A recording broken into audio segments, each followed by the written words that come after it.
Morgan was a single parent bringing up her two children aged 9 and 11 until she decided she wanted more.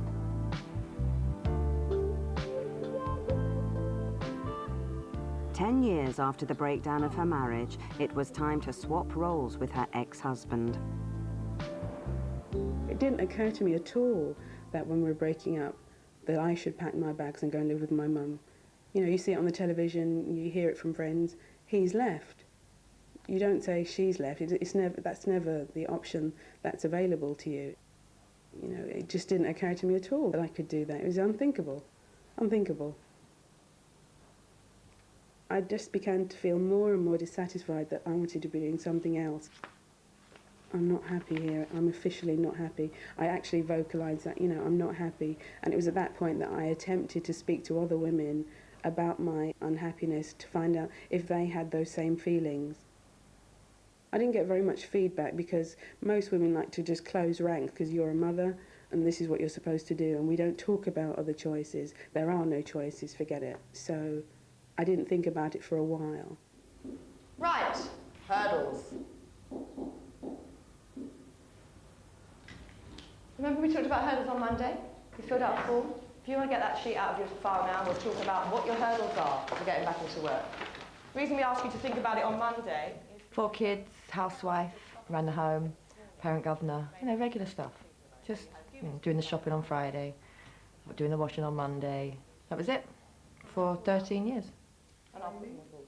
Great, we were the perfect couple. And it went wrong, unfortunately. Family? Family. Family. That's interesting. Julie Fraser left her 4 children with their father after the marriage ended 3 years ago. Going in and doing degrees and long-term courses. This gave her the freedom to take up a career, retraining the long-term unemployed. I remember having an argument at the end of the marriage and I was going to university and I was doing a part-time course, and we talked about it, and what it was going to happen was that Ian would go into semi-retirement and I would be the main breadwinner. It was great, and he could then have a bit of home life, and he could quite get used to this, but it never comes out perfect in the end. But I remember having one argument and him shouting, "But you're the mother," you know, saying to me, "You're the mother, and it's too late for you to go to university. This is you, and I said, "Yeah, I'm the mother, but this isn't, you know, I didn't sign any contract saying I would do everything and work my way into the grave. You've got to live your life while it's happening." Children go. You know, they go eventually. They go off to college or university, or they leave home, or they're not going to be there forever. There's nothing worse than you get 20 years down the line and the kids are gone and you go, oh my God.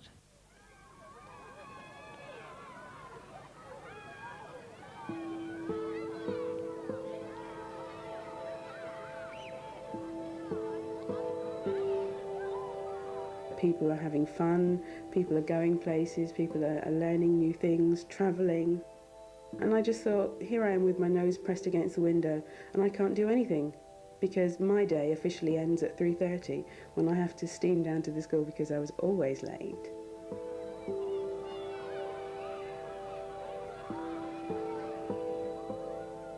Other mothers actually, a lot of my friends were even hard pushed to hand the children over to grandparents for an afternoon. Oh no, you know, couldn't be without them, which I used to think was quite bizarre. I used to think my mother actually said to me, "Have the children for the weekend." I think, oh yes, lovely, great, you know.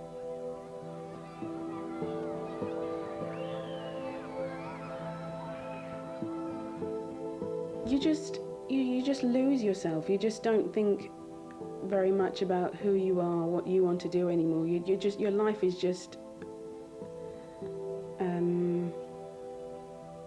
what's it like?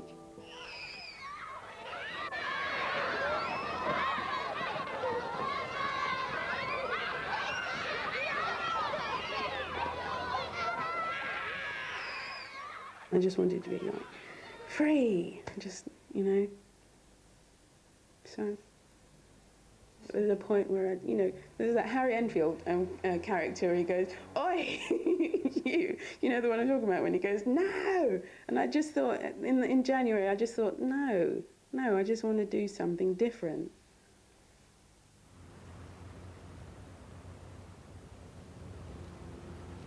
For 12 years, Carolyn was a farmer's wife and a full-time mother, bringing up her two boys, aged 9 and 12. She left her boys when she walked out on her marriage 18 months ago. I love being a mother. I've never had a problem with being a mother.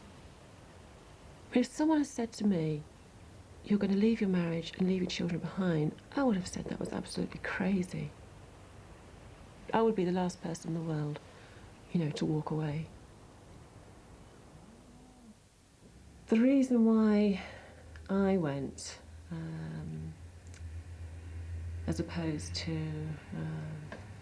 my husband, is that I was the one who had to make a move from the marriage.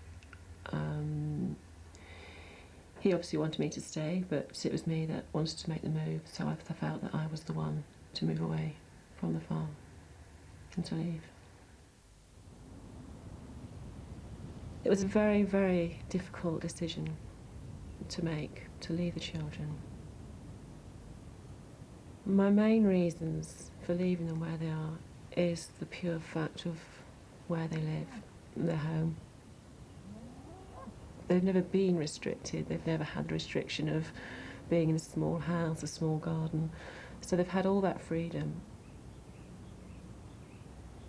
It's got to be better for them and more settling for them to remain where they are, rather than me pick them up, take them away and disrupt them even more.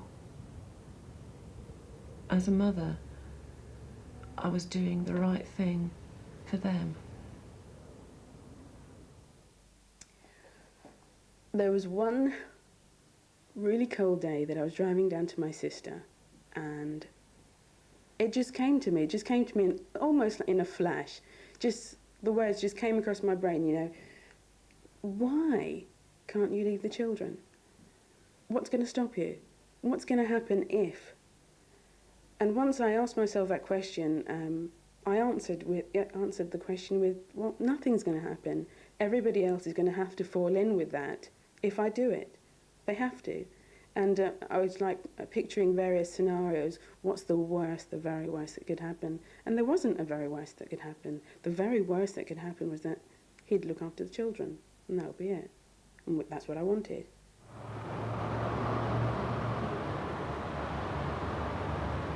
Come on. No. Come on. No.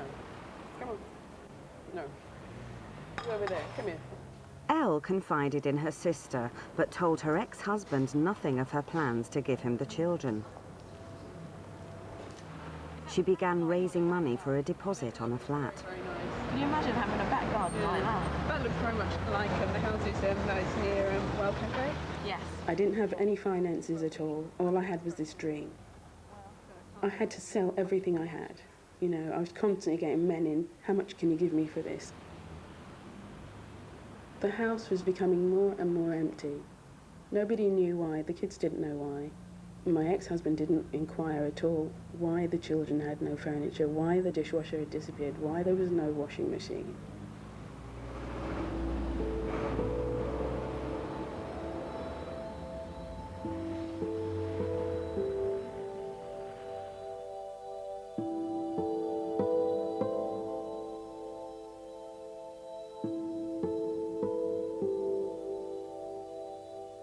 I had to just say in very simple terms that, you know, Mummy and Daddy are not getting on very well at the moment, because, you know, we don't want to continue to be unhappy. I have made the decision that I'll have to leave. And trying to get your children to understand that is very, very difficult. You immediately think that they are feeling that they've done something wrong. Think about this, they're at school from 9 to 3:30, then they come home and there may be dinner and there may be homework and there may be TV and then it's bath and bed. So really, I'm only seeing them a few hours a day anyway. That wasn't really going to be any different. And once I had that thought in my head, it wasn't as painful as I thought it would be.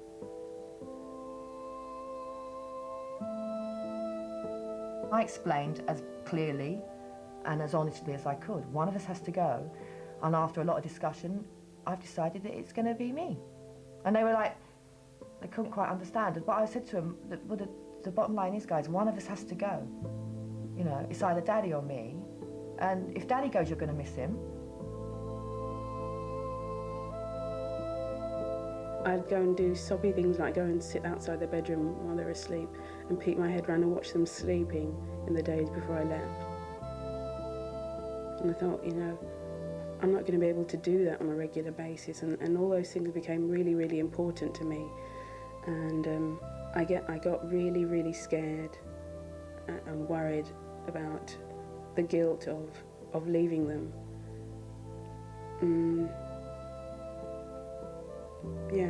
Very, very guilty, very, very, very worried, just physically sick about what I was going to do. For 2 months, I mulled it over and I thought this way and that way. They had a wonderful father who was as close to them really as I was. The least trauma caused was by me leaving, and I could handle that. I knew I could handle that. Mentally, I clicked into, that's what I'm going to be doing. This is how I'm going to do it. And I just did it. I seriously didn't believe there was any sacrifice for me or for them. It was an extremely good alternative for all of us. You know, it wasn't just I was being selfish and only I was going to gain out of it. I knew that I could translate that gain for them too.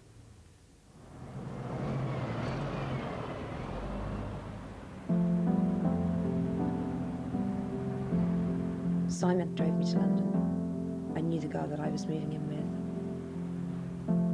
I had quite a good safety net to go to, which cushioned me beautifully. So no, there was excitement. I can remember kissing the boys goodbye. I can remember that, but I can't really remember what was going through my mind at the time. I'd been up to London quite a few times in the previous 6 months, and it was always somewhere that everybody else lived and I visited. And I loved going up there, and to actually think that, yes, this was, you know, that day I was there, I was living, you know, I'm actually going to be here for good now. I don't have to go back again. I don't have to go home. I'm here and I'm here to stay. And yes, it was something I'd always wanted to do. I loved it, absolutely loved it. It wasn't like clinging onto my leg as I walked up the road sobbing, you know, anything like that. It could have been, I suppose. If I had just upped and left and disappeared overnight in the middle of the night or something, it probably would have freaked them out. But I think we handled it quite sensitively between us. You know, Ian took over at weekends. Suddenly, you know, the dad who they loved desperately, but he was out all week and probably most Saturdays, and we're lucky if we see him Sunday, he's suddenly doing all of this stuff for us that Mum does. And it was, you know, it was over about a 3 or 4 month period that this happened, and it was very good. Elle's ex-husband picked up the children as he normally did on a Saturday. He had no idea what was about to happen. The children knew well in advance that Elle was going to leave them with their father, but they wouldn't know until the evening that this would be the day.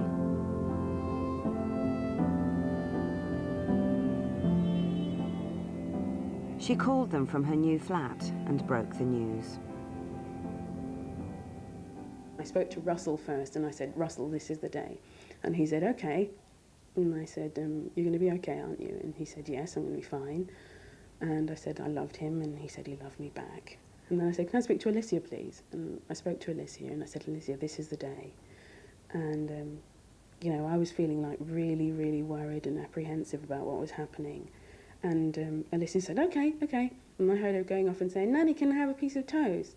And I thought, you know, I'm doing something that's a momentous, scary, frightening thing here, you know. Women don't do this. And I'm thinking that they're going to be, like, in tears. And then I asked to speak to him and told him what the scenario was going to be. He was furious, absolutely furious, because he has his little life, and he has his partner, And quite frankly, you don't want, when you've had your freedom for that amount of years, you don't want to have your children dumped on you after you've got your life all organised. And I understood that, and I appreciated that, but I didn't feel that it was appreciated that I didn't have a life in the past 10 or 11 years. Yes, he was angry, but I think it'll do him no end of good to spend some time with them. Our children were both taking music exams.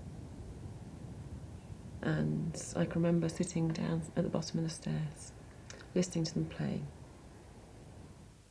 It was very, very difficult to hear them going through a music exam when I knew that by that afternoon I knew that I had to leave. After their music exams, obviously I couldn't hide the fact that I was crying, and just gave them a big hug. And then their father said that he would take them away, and he would be back at the farm at around about 6 o'clock that evening, and could I make sure that I wasn't there when they got back. So at this time the boys got into the father's car and driven off. I saw them drive off. We didn't have a huge, well, I was going to say we didn't have a huge emotional farewell, but obviously it was very tough, giving them a very big hug and a kiss goodbye.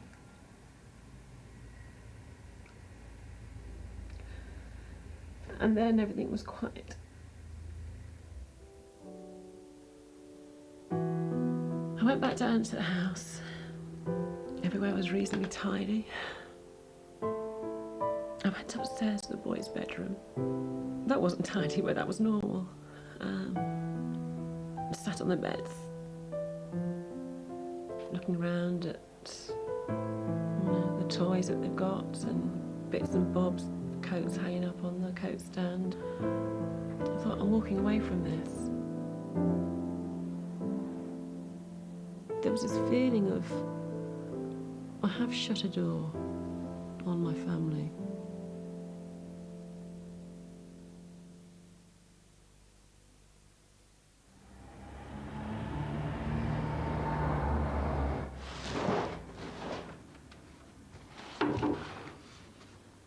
After 18 months of sharing flats, Nadine has just bought a place of her own. 3-year-old sparklers. Things I'm finding is untrue. Love it.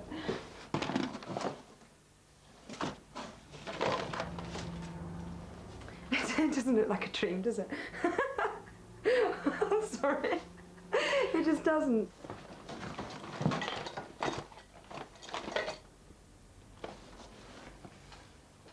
I've just found Edward's baby book. And I've got his first plane ticket. Actually went on a plane when he was about 2 weeks old. And his first words. Does it make you feel sad? No, I just can't remember most of it. That's the trouble, you forget. And just reading it, he used to say to everybody, I'm doing, instead of what are you doing? But I've forgotten it, but I've written it down, so now it brings it all back. It's great. Yeah, very funny, very odd.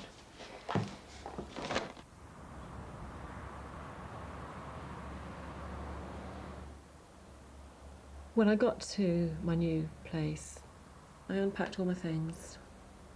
I didn't know, but the boys had put just some simple little things in my case for me. Oliver had left me a little cuddly toy, Spot the dog, which I have in my kitchen, and a little glass coloured cockerel, which, oh, I don't know, we must have bought at a fair or something. And Ben had left me his little brass pig, which we bought one time on holiday, which he always liked. But then again, I found it wrapped up in a saucepan, funnily enough.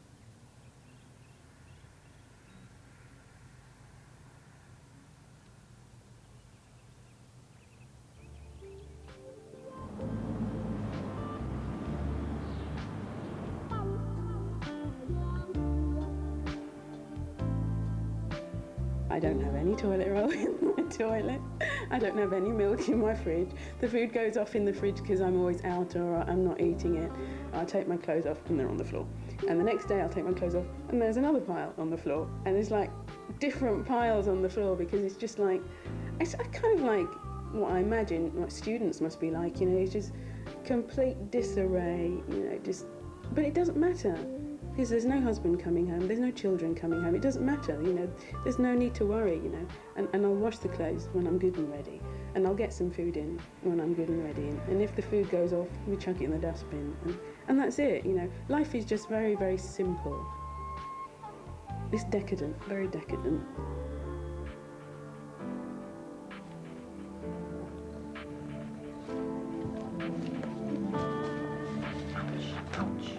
I've got nearly everything that I want. Living's good, I can live, I can eat, I can survive, and I've got good relationships, and I've got good kids and nice kids, and that's good. I've got it all, I suppose.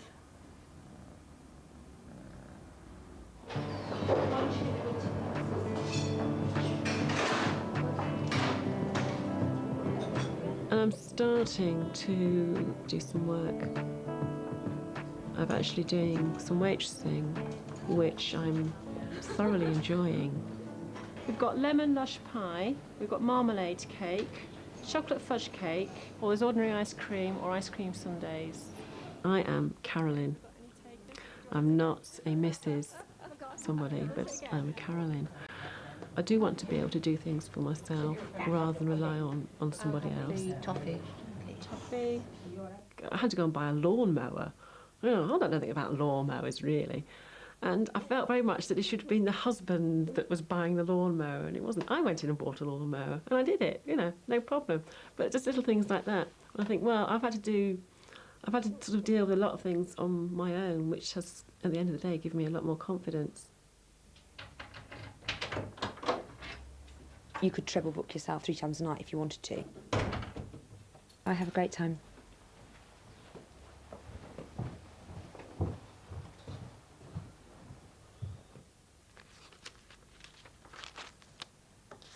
Hanover Square, Jane. Dinner party. I've got a 1 o'clock, a 7 and an 8 there. I got Thursday slept all day. It's the impulsiveness of it. It's like sort of somebody phoning up and suddenly saying, come here, which I have done. You know, I've just sort of driven off to Windsor for a weekend. No one knew I was going. Which I just suddenly upped and went, and that's great. Simon Cold Drinks, dinner Thomas, lunch Mark, dinner Mike. Backgammon evenings. Parents' evening. Just come up here.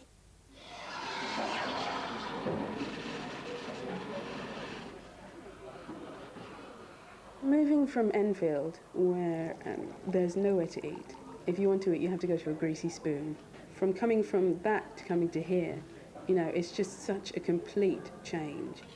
You know, people don't go out for lunch or for breakfast or for anything in Enfield. You just don't. No, rabbit. No. But I suppose the pleasures are... I'm free. I'm free. I'm free to be able to change and do whatever I want to do. It's freezing out, isn't it? Absolutely freezing. I've changed my name as well, you know, I wanted to complete the whole transformation. So I decided to change my name from Michelle to Elle. Instead of being Michelle from Enfield, I'm now Elle from Highgate. Carried on. We went there last October. Was it last October that we went to the Oxford? I haven't got a new identity, really. It's just that I've come back. Because what I lost, I've got it back now. Unbelievable.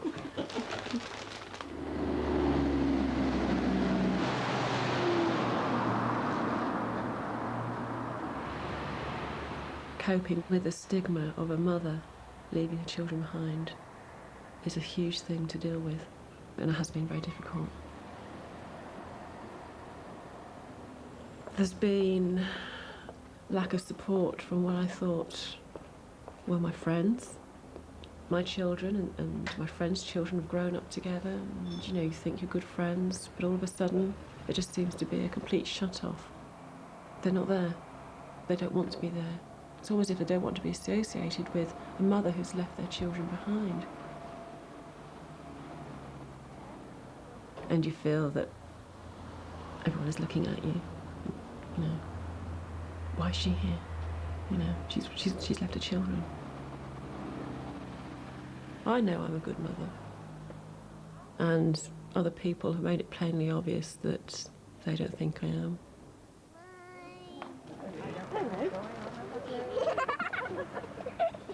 Everyone seems to be walking around as a family.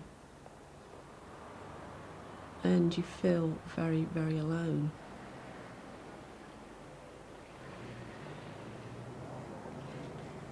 Maybe the only time society will accept that mothers don't have to live with their kids is when men can give birth. All right? And that may sound really grand, but it may actually come to that. There will always be a proportion of people who do not accept it, who do feel. But then that's also generational, and if I'm raising kids in this sort, and Ian and I are raising our kids in this different family, all of their friends are seeing what's going on. And other people are learning from this, and if it's a positive learning experience, then it's good. Maybe eventually it'll evolve and it won't be a problem. I can't think that it never will be, that society will ever think, that's okay, what's the difference?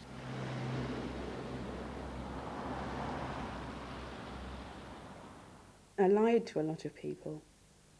I lied to lots of people and said, oh, he said to me, you know, I want to look after the children to give you a better start in life so that you can go. And that seems to be the best lie that I've come up with.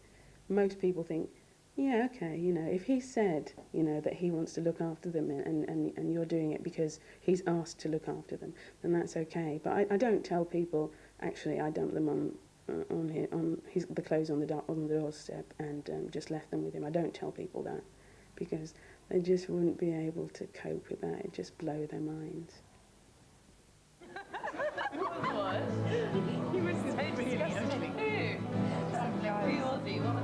If I allowed the guilt to override the whole time, it would constantly, oh, you can't do that, you can't do that. So I don't. I've actually now learned, this is what I'm doing. The children aren't here. I'm doing it. It's fine.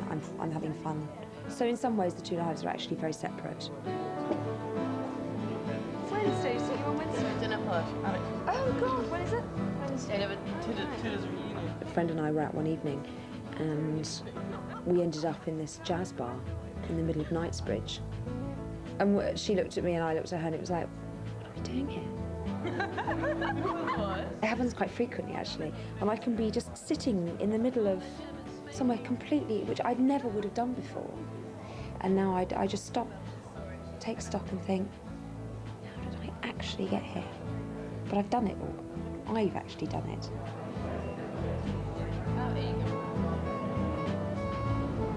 And also that sort of later on Saturday night, I can be dancing away and think, I'm the mother of 2 children. This trip that Jenny's going on, you're not going? No, it's not a trip. Or she's going to see Peter Pan and then to the museum or something? And you're not going? No. I better let you finish your dinner then. What are the others doing? Are they eating as well? Yeah, eating. Luce, this heavy nose down the phone, you know, all I can hear is your breath. Really? Pushpa's trying to sleep and you keep disturbing her. Hello?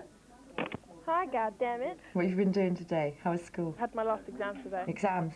I had Latin in the morning. Animus? Yes. That was cool. That was really cool the other day, yes. Cool. My daughter, the scholar. So how did you do in Latin? Yeah, Latin was okay. What about RE? It's not guilt you feel, it's loss. You're lonely. You miss the physical. I mean, the first couple of months they were gone, I physically craved their bodies. Moaning. Oh, well, that's life, isn't it? How was your day? Fine. Yeah? Doesn't sound fine. It's fine. Just come and moaned at me now. And he's put you in a bad Yes. mood? Okay, calm down, baby. Whoever that is, put down the phone, please. Cool, that was excellent. Didn't know you could impersonate a train. Where have you gone? Hello, Abby. Hello. Right, that train's getting on my nerves now. Okay. All right, just Yeah. park it up now. Yeah. Put the brake on.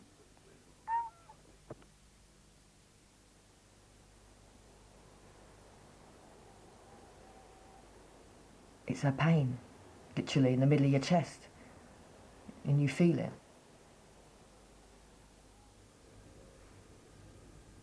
I have spent many nights howling, still do. Something will come into my head and it'll make me cry. Still do. But not going to get me anywhere, is it?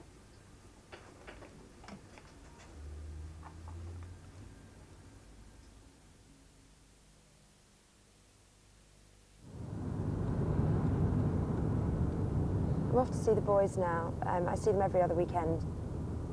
They normally come up to London, or I'll go and stay somewhere with them, take them away for the weekend.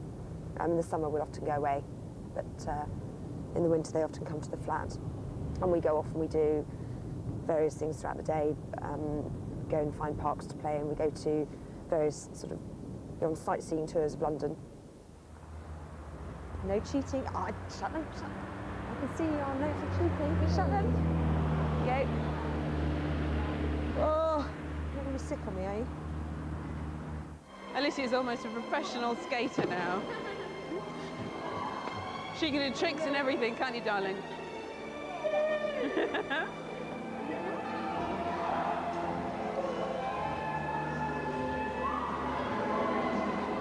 I'm excited when I'm going to see them because I haven't seen them for a week. I somehow feel that they'll have grown, you know, some amazing developments will have happened. I cuddle them an awful lot more because I'm not stressed or resentful anymore. And so all the love that I have to give them and the time that I have to give them, you know, I give it to them willingly. I want to do it now. No, really. No, really. I'm not doing it yet. I'm doing it in a minute. I feel that I know them now better than I ever did living with them because we get to talk so much more, and I haven't got the worry of, I can't talk to you now because I've got to tidy up my house. You know, all those pathetic things that I used to worry about before are not important now. Have you had a good week? What have you been up to? School, school, school. I enjoy my weekend motherhood more than I enjoyed full-time motherhood. Much more. You what? Oh yeah, you're picture designing. Those were quite good actually. Where did you get your gold pen from? When I was a baby. No, you couldn't, and I had to help you out. But you're not a baby anymore, are you? I'm their mother. Big boy. They don't think she doesn't live with us, therefore they don't judge me on that. They'll judge me on other characteristics. In fact, they did say to me last Sunday, actually, "You're always nagging us." That's their idea of a bad mother, not the fact that I don't live with them. They've never once said, "You're a bad mother, you don't live with us." Dush. Dush. Go on then. Now let's watch you get out. There should be a laugh. Go on, out you get. Right, I'll put it down No, this that's way. carpet stinks with tea bag in it. So disgusting. Oh, right. I'm not making you a cup of tea and that carpet stinks. Move. Lucy, washing up liquid. I can't even have to wash it. It's disgusting. Oh, only a week. Only a week, yeah. Only a week. Rotting and rancid in the Don't even look in there, we've got to go shopping. They come over every other weekend. This is their home. This isn't, oh, it's Friday through to Sunday, we've got to party and because I'm not going to do, that's about compensating. Love it. It's just the same life there, where they live with their dad, but transferred into a different house, and it's with Mum this time. Mummy, look! Mummy must come down to the farm soon, actually, and do some riding. It'd be nice, actually. We could all go out one day riding on the bridle path, couldn't we? They've got a very good balance between their father, me, and the whole life around them in general. He was always around for them anyway. They were always very close, even before I left. When we stayed at Nanny's, Christmas. That was last Christmas. We went to the pub, didn't we? And I said to you, you're not to tell anybody where we've been. And what did you do? You went and told them exactly what we'd done. I hadn't been there. Perhaps when the bad bits had hit, I don't know. But as far as getting them through it, he has been brilliant. So you're going to pop round and buy me some more wine gums in a minute? No. Why not? Sweet. Alicia, did you not get Literally. I bought them. You bought all the sweets for everybody? Yeah. And Alicia just sorted out herself? Yeah. Oh, okay. When I find out that they've not been at school, or they've been crying at school and they wanted to come home and I'm not there, those kind of things really disturb me and upset me. Take the parting off. Here. If they say to me, you know, I really needed you then, I'm kind of like torn with guilt, feeling, was I selfish to go and leave them? I should have been there. That's why I put mine up, because it makes me look younger. Every little helps. Only in time, as they become older, will they be able to tell me how they felt at that time. Help me with that list. That's something that I'm afraid of and I worry about. Feathers in it. Oh, right, down. Huh? Down. It's called down. I can have your jacket then. Andy! I'll take them out. Cup of tea. Put it on the mantel. I say. Can I have that in the room? I'm not there. Excuse me. They have learnt at least. It sounds quite grand, but there aren't any limitations. And don't let guilt eat your life away, because it's a waste of time.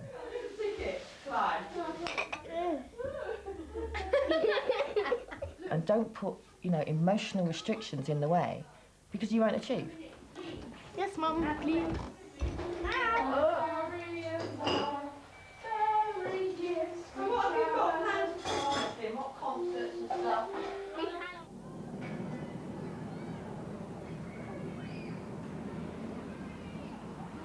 I have the children. I have my independence. I have complete freedom to choose my own path ahead of me. I don't even have the dictates of, oh, I might want to get married and have children. I've got 2 children. I've got 2 wonderful children, and if I never had any more, it doesn't matter. I couldn't want for more, really.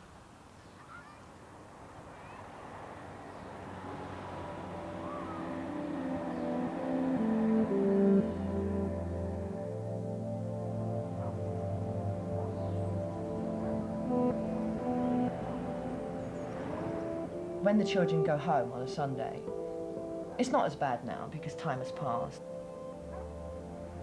I just feel, you know, just wistful.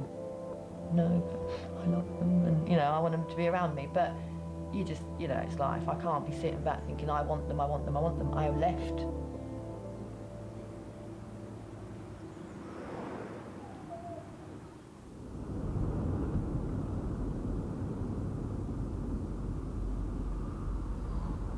As most people know, children are very mentally challenging. But yes, it is nice to just go home and sit down and not have to actually think, where are they, what are they doing? So it's clicking into the mode, you know, I have to sort of click into, yes, this is, you know, doing, by the end of the day, by the end of the weekend, normally I'm quite into it. But now I'm glad to go and have a rest.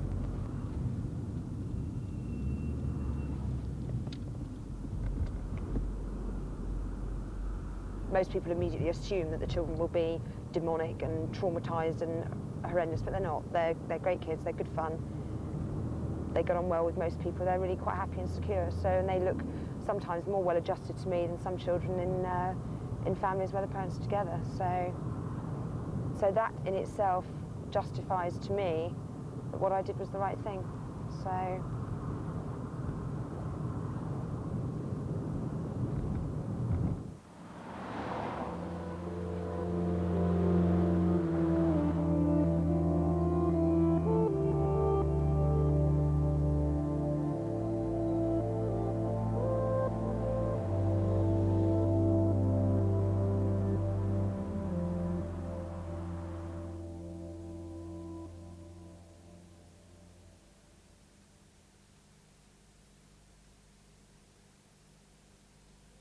The silence is the main thing that really, really brings to head you haven't got your children with you.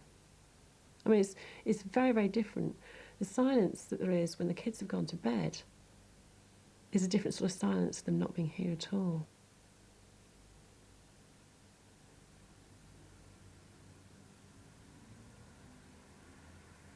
There's been many times when I've regretted it and I've wished that I'd taken the children with me, but because I know that they're happy where they are, I have to keep telling myself I've done the right thing. A weekend, it's too short a time.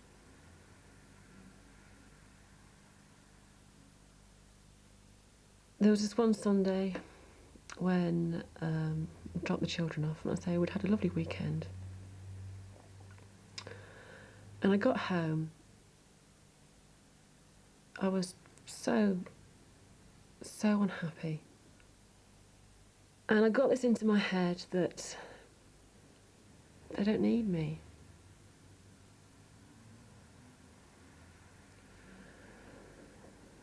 At the height of that Sunday evening, I took a large overdose of tablets because I didn't want to be around anymore. Again, I just kept on thinking the children are happy. I'm not leaving the children unhappy, the children are happy. So I took an overdose of tablets along with some alcohol, and I wanted to finish my life. Because I thought, well, if I haven't got my children with me, what's the point of carrying on? You know, I know they're happy, and I thought they could just manage without me.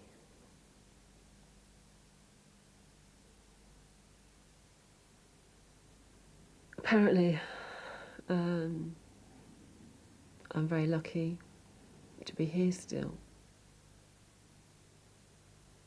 And it's only now that I realised that I have got something to live for. And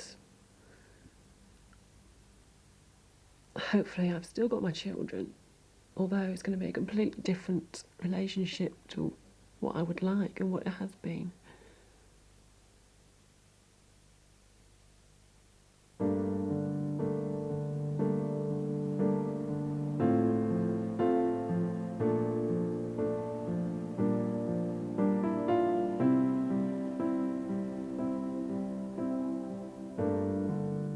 You know, somebody asked me about if they lived, you know, could you have them back, you know? What if, and I go, what, have them back, you're joking, I'm living this great life, and I joke about it always. But the simple truth of the matter is, of course, you know. But then, that's not going to happen. But yeah, you know, when they're around, it's great, and yeah, they get on my nerves, and as I said, when they go home, I'm tired, but they're your kids, aren't they? And I'm sure their dad feels the same.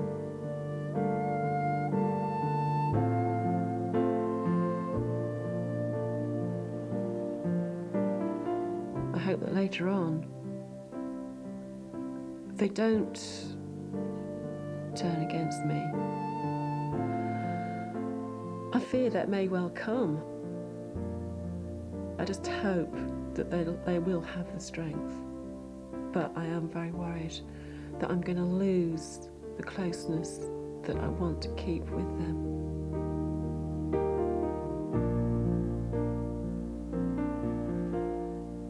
I think, yes, I was selfish. But I don't think there's anything wrong with being selfish sometimes. I think men have the choice of being selfish a lot more than women do. Yes, I have left them to do my own thing, but that's just the way it is. It's not the traumatic, heart-wrenching, anguishing thing that you're meant to think it is. I don't know how to say it, really. I could do it, and I did it, and I don't regret doing it.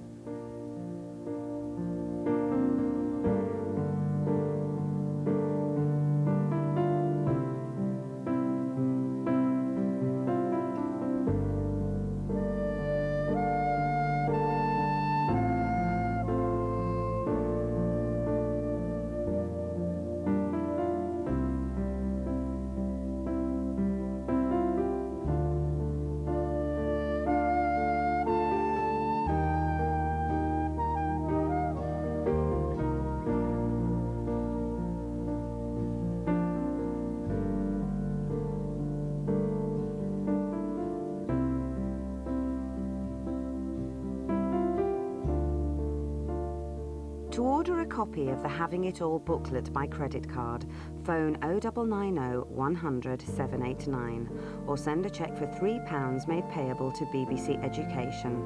Having It All, P.O. Box 7, London W12 8UD.